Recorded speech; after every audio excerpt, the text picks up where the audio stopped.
Hi, I'm firearms attorney Gilbert Ambler, and I'm back today to talk about the recent Supreme Court argument just happened this week where the Supreme Court heard argument on the issue of homemade firearms. And this was the frame or receiver case, the Vanderstock case, which arose in the Fifth Circuit out of Texas, was a win before the Fifth Circuit Court of Appeals. The government appealed. The Supreme Court just heard argument on it. We'll get a decision sometime in July of 2025, or that's when it's anticipated that we would see a decision. I've got three things that I want to talk about, three takeaways from this case. First thing I want to talk about, or the first two things I want to talk about rather, are points that I thought about during the argument, when listening to the argument, things that we said, our side said, things that the government said, and how that went back and forth. And then finally, I want to discuss what would happen if we lose this case. If we lost this case before the Supreme Court, what is that going to mean for people that currently possess firearms that they made themselves? What is that going to mean for the industry as a whole? But before we dive into it, if you have not yet hit that subscribe button, what are you waiting for? Hit that subscribe button. And I know I've seen some hatred in the comments lately, people saying, what's he doing asking for a subscribe so early in the video? What we're doing is trying to build a channel here. This is, I think, valuable information. We'd like to get it out there. It requires subscribers for us to keep going. So if you haven't yet subscribed, help us out. And of course, give us a like, give us a comment, share your thoughts on this so that you and your friends can keep getting this important Second Amendment related content. The video itself that we're going to be doing today, the video and what we're discussing in it, is about the definition of a firearm under federal law. That definition of a firearm that's been going back and forth is in 18 United States Code, 18 USC 921. And specifically what we're looking at is 921A3 and the first two subsections under A3, which is subsection A and subsection B. This definition defines firearm for purposes of the Gun Control Act and says that the term firearm means any weapon, including a starter gun, that's in parentheses, any weapon, including a starting gun, which will or is designed to or may be readily converted to expel a projectile by the action of an explosive. That's subpart A of the definition. Subpart B is the frame or receiver of any such weapon. So we've got two things. We've got a weapon that has a completed frame or receiver that is capable of expelling a projectile by action of an explosive. That's subpart A. And if it has a completed frame or receiver and is not quite there, not quite ready to expel a projectile by action of an explosive, but could be readily converted to do such as a starter gun, which they explicitly mention, then that also fits the definition in subpart A, which is, hey, it can't actually today fire a projectile, but with a little bit of modification, it would be ready to, and it has a complete frame or receiver.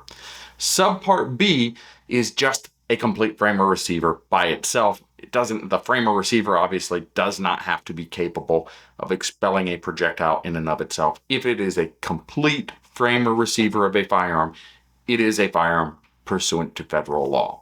So that is the definition that we're working with. The question that arose before the court is whether things that are not yet completed frames or receivers could nonetheless be considered firearms and be regulated by the ATF as firearms. And these are items that you would have commonly heard referred to as 80% lowers, right? 80% frames or receivers. And that's colloquialism saying essentially this is something that is potentially going to become a frame or receiver, but is not all the way completed as a frame or receiver. It's only 80% of the way there, or roughly 80% of the way there. How much finishing work does it take to get it to the point where it is a completed frame or receiver and then would clearly meet the definition in subpart B of 18 USC 921A3? So that's what all this fight is about. The takeaways for those of you that listen to the argument or are interested in the argument that occurred. First takeaway I have is that the government is repetitively hammering the pro-gun side on the stupid things that are put out in advertisements. We have seen this time and time again. We've seen this with the pistol brace legislation, right? Or pistol brace litigation, rather, where companies advertising pistol braces were advertising them as stocks shouldered. Hey, this is a way to circumvent the NFA. They're going to use that against us, right? Number two, We've seen it with the homemade suppressors. And these were people that were actually form wanting and trying to do the correct thing to make a suppressor, but they were buying kits to do so. And those kits included, according to the ATF at least, parts designed and intended solely for making a suppressor. Therefore, they met the definition of a suppressor. And once again, the advertising mattered, because the theory under which they were sold was that they were solvent traps, not suppressor kits. The problem is some of these solvent trap manufacturers included advertising that said, build your own suppressor kit. So if you're going to say stupid things, the ATF is going to use it against you. And then finally, they used it against us here in a big way and in a compelling way before the United States Supreme Court. Within the first 2 minutes of argument, the government lawyers were pointing out that these were advertisements saying, hey, make your own gun. It's dummy proof. It's very easy. Anybody can do it. And that's really less of a legal point. That's an emotional point for the justices who might not be pro-gun in and of themselves. Some of those justices are somewhat on the line in terms of whether they're pro-gun, and they don't emotionally like the idea that anybody can buy a kit and make their own gun. Now, what they should be worried about is it legal? But they're still human, and that's an unhelpful point. So my advice is, when you can, don't support companies that are advertising tricky ways to get around firearm laws. Even if it's legal, it doesn't help anybody to say it out loud. Number 2, the second takeaway I had, is simply about the matter of principle here. Because I thought that the pro-gun side, our side in this argument, suffered some from lack of principle. And here's what I mean. There were really 2 instances where I thought that they lacked principle. The first issue where I thought they lacked principle was when Justice Roberts questioned, why is somebody buying these unfinished frames or receivers and making their own firearms? And the lawyer arguing for the pro-gun side said, well, they're hobbyists. They like to build their own things. And so Justice Roberts clearly did not buy that response. He said, drilling a couple holes, I doubt they get the same satisfaction from doing that they would get from working on a car on the weekends. And I think it would have been a better answer to acknowledge that while there may be some hobbyists out there who want to buy these items as hobbyists to build their own firearms, a lot of people want to buy them because they don't like the idea of the government potentially tracking what firearms they own, and it's legal to do so. And those 2 reasons combined are compelling reasons to build your own firearm.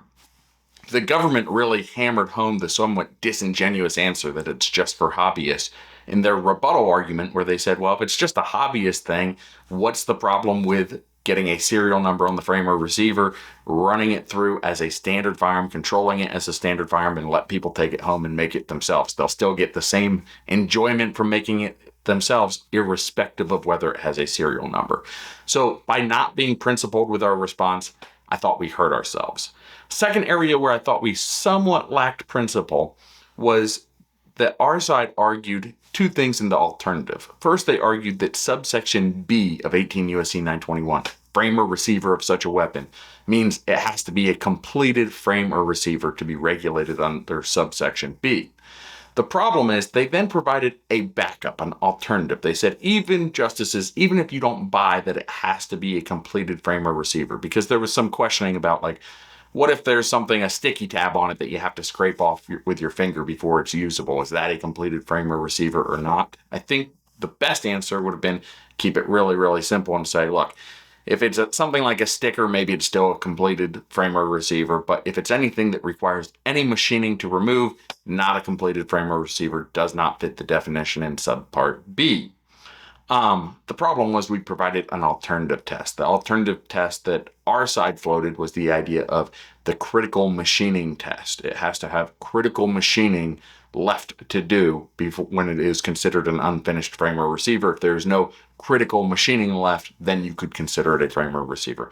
I think it's a bad idea to start posing our own tests. Statute says frame or receiver, got to be a completed frame or receiver in order for subsection B to apply. So it's a yes or no test. It's a binary test. We're not going to look at how much machining does it take. I think that would have been a more principled response. And the answer is, if Congress doesn't like it, they can do something about it.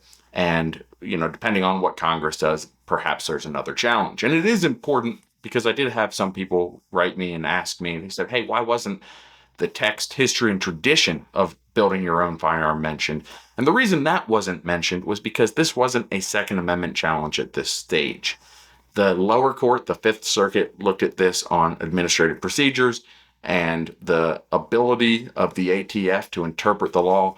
That is what the Supreme Court was deciding. It was not decided down below on Second Amendment grounds, so that's not what the Supreme Court was worried about.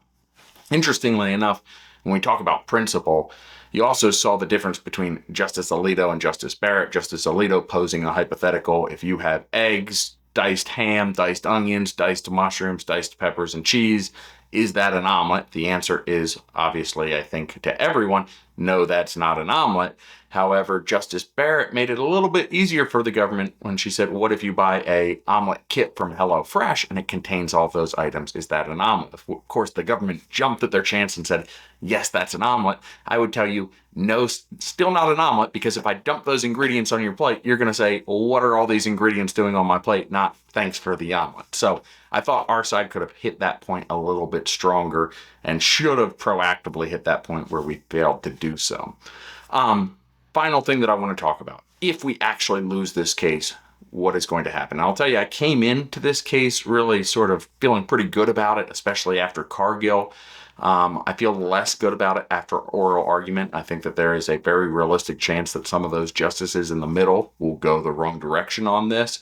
And again, I think they may decide what they want as a policy matter, not so much the law, and that's unfortunate. That's not the way it's supposed to work. Hopefully that's not the case. But if we lose and you currently possess a firearm that you made yourself, or you have a frame or receiver that you haven't yet finished, what does it mean for you? At least under federal law, it really means nothing. It just means in the future, if you try to sell that item, it is going to be considered a firearm if you go to sell it. So you've got to be worried about shipping it in the mail, things like that. If we lost this case, even if it's unfinished, or if you've already finished it, you can keep possessing it pursuant to federal law. You just have to start treating it as a firearm. Obviously, once you made it into a firearm, it already was a firearm, even if we don't lose this case. But if you haven't yet finished it, in the future, you will be considered to be in possession of a firearm. Secondly, if we lose this case, for the industry as a whole, it's going to largely wipe out people selling these items. You know, you see them right now at gun stores, you see them online. Obviously, I think demand will drop. And if demand drops, obviously a lot of those companies will probably go out of business. If they do stay in business, they're going to be forced to get FFLs and treat the unfinished frames or receivers as actual firearms. Finally, the last thing it will do is it will probably breed innovation in the form of people figuring out new and innovative ways to get around this ATF final rule if we lose the case. If you enjoyed this content, give us a like, give us a subscribe. Until next time.